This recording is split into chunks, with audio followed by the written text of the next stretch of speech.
Away from matter sports, and indeed we are glad to have that Shujaa is now going to be participating in the Elite Rugby series there after a one-year hiatus. We'll be looking forward to that. Now let's shift gears and focus on matters of traditional medicine.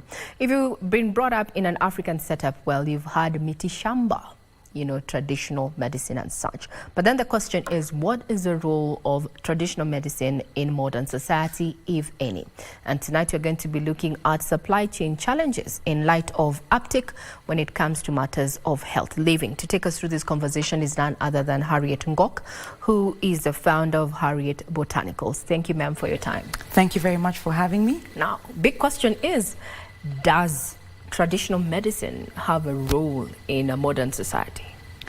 Well, yes, traditional medicine has a very big role to play in modern society. If you look at different traditional medicine from other parts of the world, including the Ayurvedic tradition or the Chinese medicine, that is very complementary to all the so-called modern medicine, allopathic medicine that is offered. Now, the World Health Organization has documented at least 200 bioactive components that come from plants that are used in modern allopathic medicine. So what then tends to happen is when people want something that is natural, 100% organic, and with minimal processing, they will lean towards traditional or herbal medicine from their own cultures. In this context, African traditional medicine. So indeed, then there's a role to play, and we saw an uptick. Let's look at the uptick. Looking at the reports that have been shared by various medical facilities as well as the Ministry of Health itself, during COVID-19, there's an uptick of traditional medicine. Everyone was trying to deal with the pandemic. Now that we weathered the storm, we are seemingly okay, we are all right. Has it gone down, or are we still, using traditional medicine? Indeed, COVID was a very interesting time for practitioners like myself. That is actually the time that my company grew the most that year. And since then, it's been tremendous growth year on year on. And what happened during COVID was that people were scared. And it was the first time facing a pandemic, especially on the continent, that nobody knew anything about. And they were predicting so many deaths. Now, what we tend to see is that when people are very anxious and scared, normally when things are not working very well for you, you tend to go back to source. You tend to go back home. People started now relying on natural remedies a lot more. And we saw Kenyans wanting to live a cleaner life, a healthier life. We saw Kenyans reaching for detoxification methods, natural.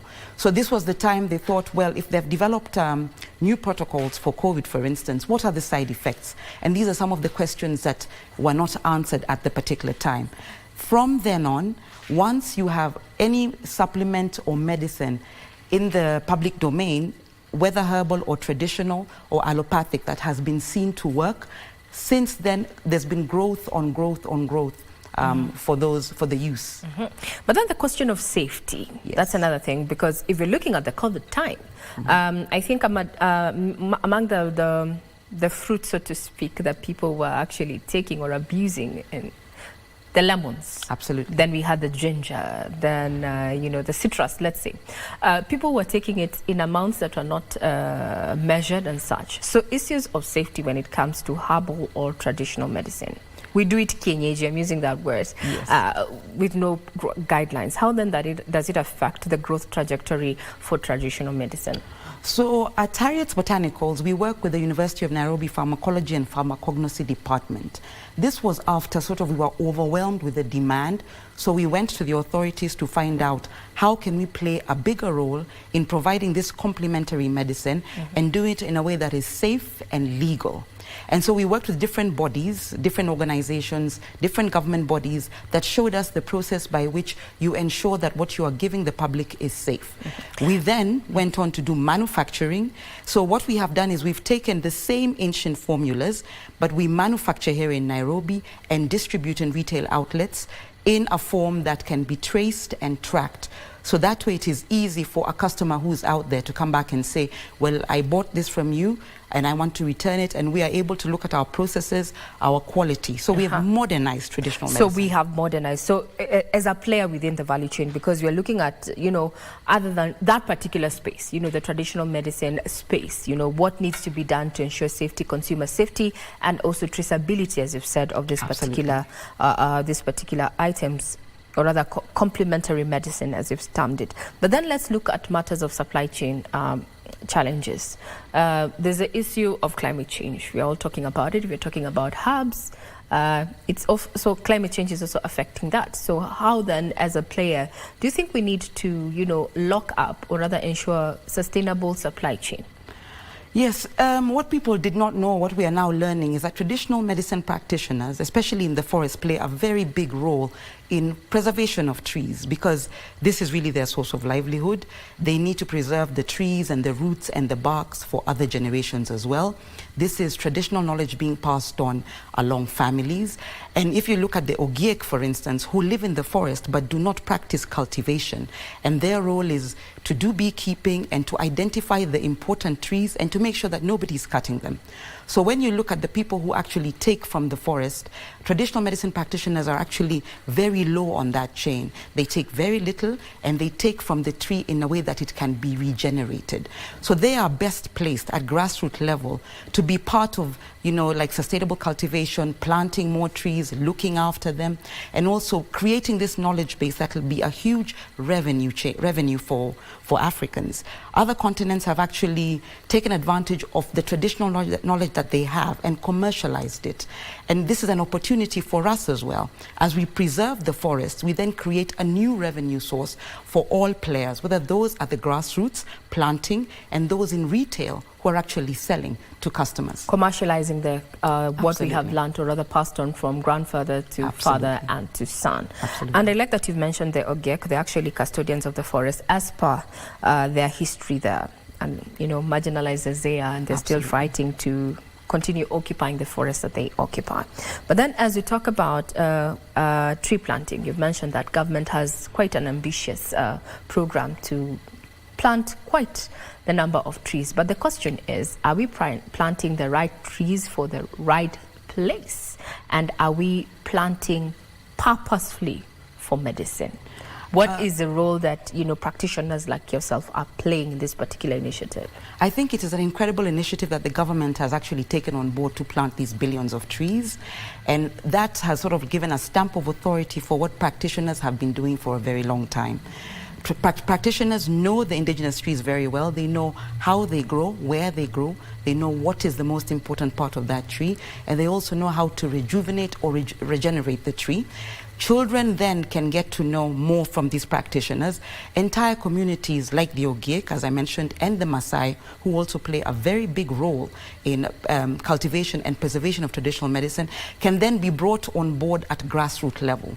Since this is something that will bring them direct revenue, the traditional trees also are in the traditional names, and this connects them very much to their culture and their communities. And it has an all-round positive effect. So they can play a very big role in disseminating the information and even like identifying which trees to be planted, and also keeping watch on that tree. You might plant a tree, but what's very important is that you nurture it and allow it to grow. And this role can definitely be played by forest dwellers like the Ogiek, and the ones on the fringes of the Mau like the Maasai and the Kipsigis. Now, you've mentioned something earlier, and I want to take it back to the issue of information sharing when it comes to matters of data and research.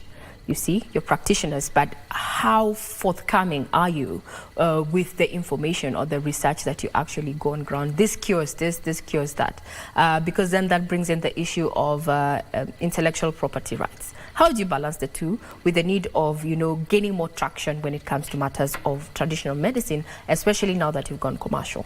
So it's very important for us when we're working with the community and with practitioners to also safeguard their knowledge, because this is something that they've had for thousands of years, and they know that this is community knowledge. They don't want it out there being misused. In the culture, only certain members of the society are allowed to practice, and only certain members of the society are allowed to harvest, which limits any damage to the ecosystem or to forests. Now, at Harriet's Botanicals, what we have done in what we're calling the modernization process, we've involved people like the University of Nairobi, the University of Kenyatta, and other groups, whether it's KEFIS, whether it's KEMRI. Even now, we have patented some of our formulas, but ensured that these are our own formulas that we have developed with in-house other researchers who are in this particular value chain for safety and also for documentation. Government has been looking at issues of having seed banks across the country in light of the GMO debate, indigenous seeds and such. Is it something that,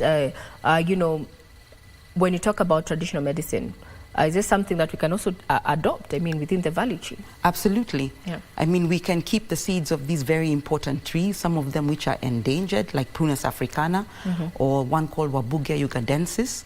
We can keep these seeds and also propagate them and then make them available to other people who are interested. I dream of a time when every single Kenyan will want to plant indigenous trees and indigenous medicine in their garden, even in the cities. But as we come to a close, Harriet, dangers of self-medication. Absolutely. Well, dangers of self-medication. So it's very important on traditional medicine. It usually comes out when you're talking about prescribed medicine, over-the-counter drugs that we buy. But you never seemingly hear about, self-medication being harmful when it comes to matters of traditional medicine. Okay, I think the reason people have this idea is because most of the time the medicine is 100% natural and it's unprocessed. So in a sense, it's like, can you really eat too much sukuma wiki? Or if you drink too much ginger and dawa, what will happen to you? You will just sort of excrete it out. But I think it is very important for us to regulate the sector and bring on all the players, especially those who are being recognized in their communities for having impact. Introducing a training regime and a regulatory regime that is friendly for practitioners, but at the same time bridges that gap between them and government and them and the medical community. I feel everybody should be involved. Traditional medicine, and I really want to emphasize this, is complementary to other forms of medicine, even allopathic medicine, particularly allopathic medicine. And if you look at our bottles, if you look at whenever we have our packaging, we always say, consult your doctor. So it is complementary. It is complementary. Okay. It is not an alternative. There are some people who will never take allopathic medication. There are some who will never take so-called complementary medication. I really believe there's a healthy balance in between. Talking to all the different practitioners. If you have a very mild cold, you can stay home and, let's say, take some ginger lemon. Or you can walk to your pharmacy and get some paracetamol over the counter. Or you can go to hospital and get something that has been prescribed by your doctor. All three are relevant and all three are useful. Indeed. And we end it at that point. We're looking at the role that traditional medicine is currently playing in modern society. And we've been speaking to none other than Harriet Ngoko, who's the founder of Harriet Botanicals. And in her take is that all this is complementary. At the end of the day, you and I, the greatest wealth that you have is your health. That puts a cap on matters Sunday Express tonight. Be sure to keep watching. Check out our website, that is www.kbc.co.ke for further details, especially information in those who are seeking help, and also just to do a follow-up on our specific period pieces, especially that one, in a sense, Behind Bars by Leila Sodiq. I'm Regina Manyara. You've been watching Sunday Express, and my colleague on sign language has been none other than Byron Abuli. Have a great week ahead.